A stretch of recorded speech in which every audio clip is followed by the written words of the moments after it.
I think I said then publicly that if people would ask me, is there going to be an XRP ETF? And I just like, look, it's inevitable that there will be an XRP ETF. And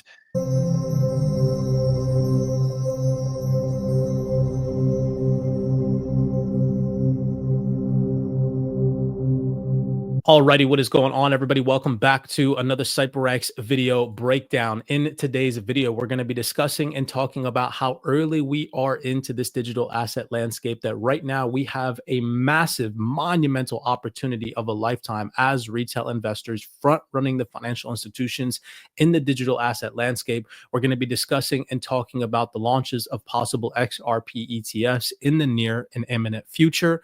With that being said, buckle up your seatbelts. We have a whole bunch of video clips and fundamental breakdowns to digest today. If you guys enjoy these videos, do me a favor, smash that thumbs up button and subscribe. We're going to be listening to some panel discussions, so hope that you guys enjoy those clips as well. Let's jump in. We're going to start here with Zodia custody. Reason being is because I just want to show individuals who don't know what it is. Maybe you already do.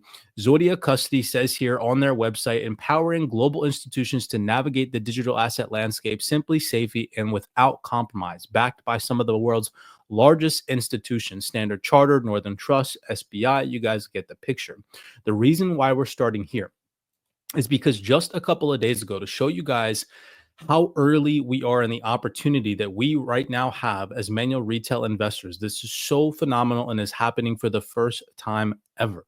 We didn't get this opportunity in the stock market. We didn't get this opportunity in any other industrial revolution outside of this one, the fourth industrial revolution, which we are currently in. I said to you guys here on X, mainstream adoption isn't even fully here yet. We are at around 500 to 600 million active users in crypto. We haven't even surpassed 1 billion. We are still early. This individual gentleman and representative right here, he is Paul, I'm going to butcher his last name, Paul R., Chief Compliance Officer Europe at Zodia Custody. And it says here, as digital assets move from an alternative asset class and into the mainstream, it says here and talks about the MiCA regulation is set to be fully implemented and how regulations will provide a clear, comprehensive framework for crypto assets, and it's expected to have a transformative effect on the digital asset market. Particularly, it mentions in Europe. But I want you guys to focus on this key vocabulary word right there, mainstream, right? And so if you just type in what is to be considered mainstream in AI, it says here, a technology typically needs to reach around 10 to 20% adoption of the total population. For a global population of over 8 billion people, which is what we are currently hovering at today, this would mean that 800 million to 1.6 billion crypto users would need to adopt crypto for this technology to become mainstream. If we head over to a AAA report, as of 2024, and I mean, it's only the first month of 2025, so of course this needs to be updated, but still, as of 2024, we are estimating that, and this is according to AAA, global cryptocurrency ownership is on average at about 6.8% of the population, with about 560 million crypto owners worldwide. This is physical proof right here that we have not reached mainstream adoption yet. We are on the precipice of experiencing that. We're on the cusp of that, the edge of leaning into that, but we are still early. And you need to understand that we have such a massive opportunity to take advantage of these low prices right now before the financial institutions come on board. Now, I want you all to take a second. This is an interview that was posted by eToro. So shout out to eToro on YouTube, and it's titled Ripple's Mission to Revolutionize Payments with Brad Garlinghouse. Take a second and listen to what Brad Garlinghouse says about how he sees crypto right now being in the early stages, just like we were back in the early days of the internet. Take a second here and listen. If I may just jump in, I agree with Yoni, and I will add to that. I think one of the things that I remain very bullish and excited about the next chapter, and I agree that the breadth of the bull cycle here, the length often changes and evolves. Sorry about the sirens outside. Mass adoption comes from when users don't have to think about how it works, what the back-end infrastructure looks like. If you think about, if you compare the cycle of the adoption of the internet, some people say, oh, the internet kind of was born in the late 90s. It's like, well, actually, the internet was born in the early 70s in kind of a U.S. Department of Defense, ARPANET, And then it evolved in the 90s because it became a whole lot easier to use. You went from really defense and military to they added universities. Then along comes HTML and HTTP, and all of a sudden, and really SMTP, and all of a sudden it was now usable. And then you went through 20 or 30 years of growth that we're seeing and experiencing today, the internet as we know it. I think we're still in the 70s and 80s of blockchain and crypto. It's still, we all have this experience. It's still kind of hard to use often. Look, we've all probably, many of us have sent.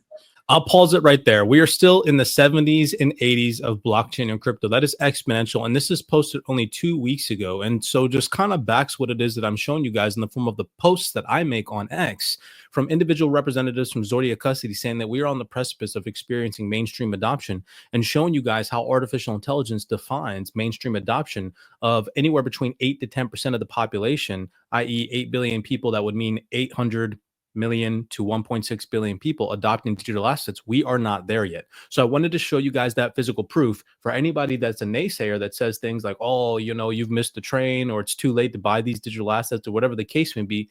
Show them that they are wrong based off of statistics. Now, why is this so important for you guys to understand?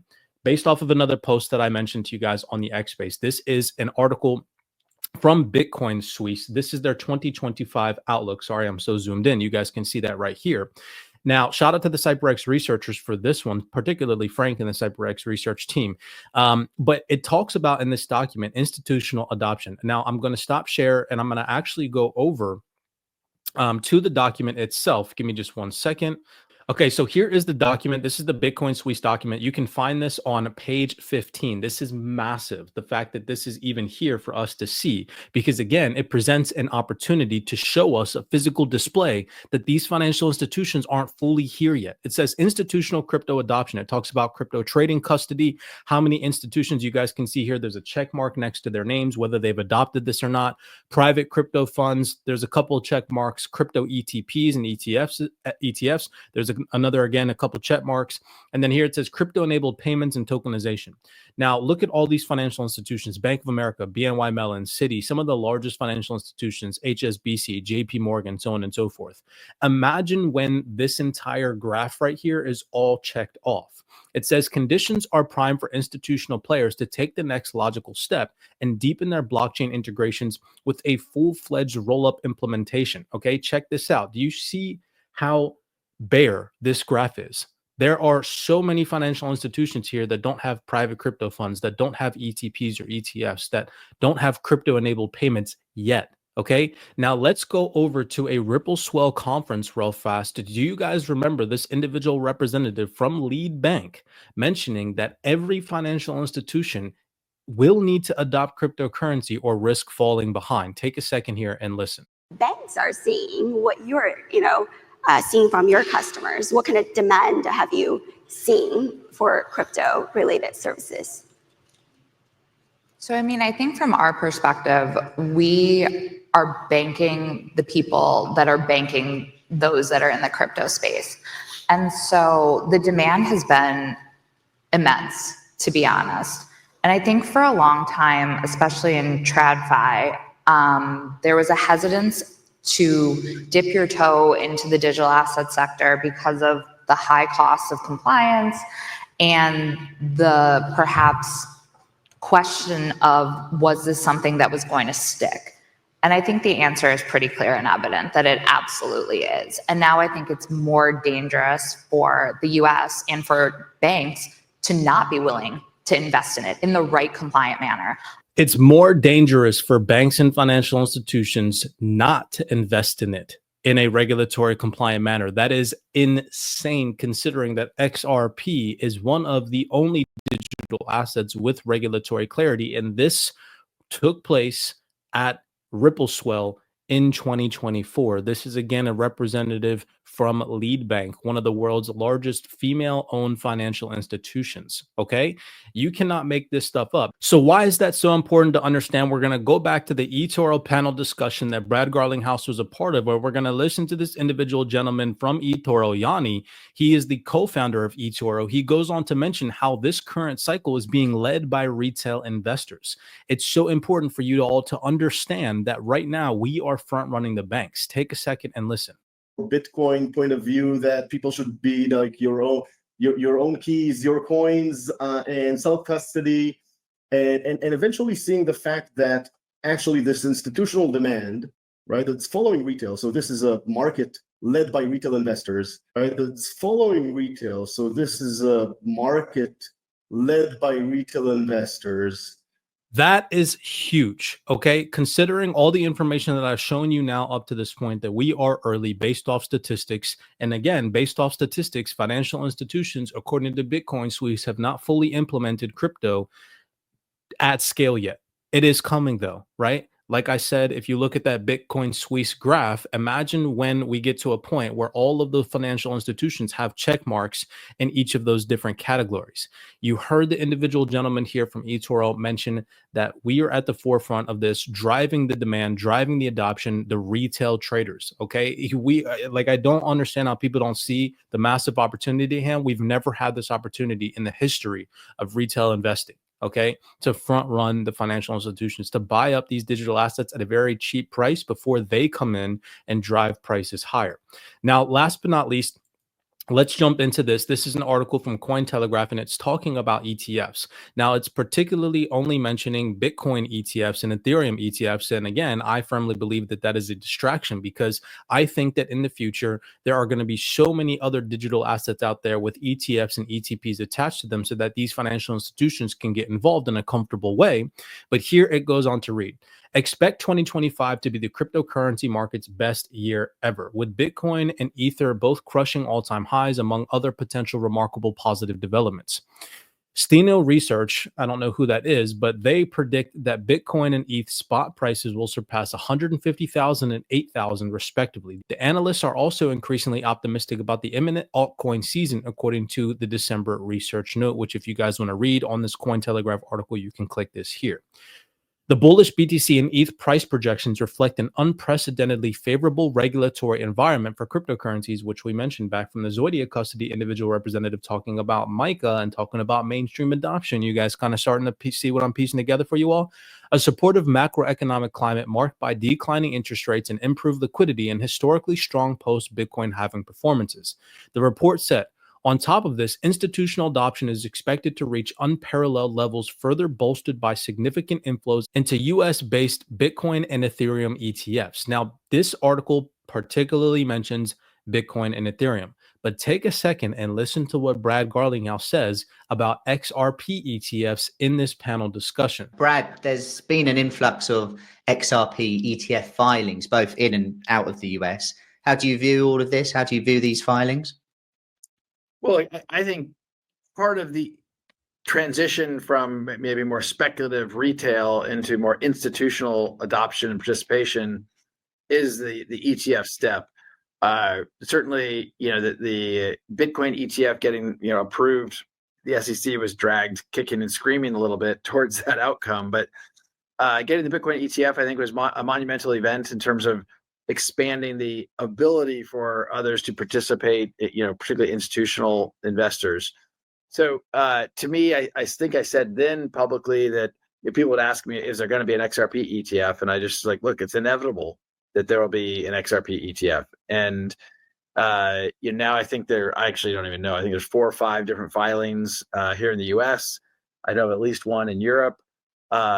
And I think it's great. I think it's, again, not surprising. I certainly hope that we'll see some of those approved soon, and we'll see them trading so others can participate in the ecosystem that otherwise might not be able to because they don't.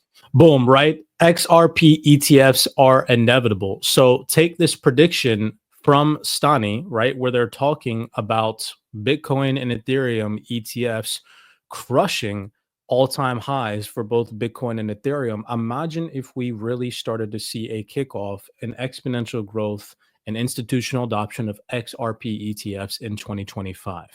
I hope that this video breakdown today did its due diligence to show you guys that we are early, that we are front running the banks, and that institutional adoption through the launches of ETFs is inevitable. And you do not want to get into this market after all of those things come into fruition. You don't want to get into this market after mainstream adoption, after institutional allocation into ETFs comes into fruition.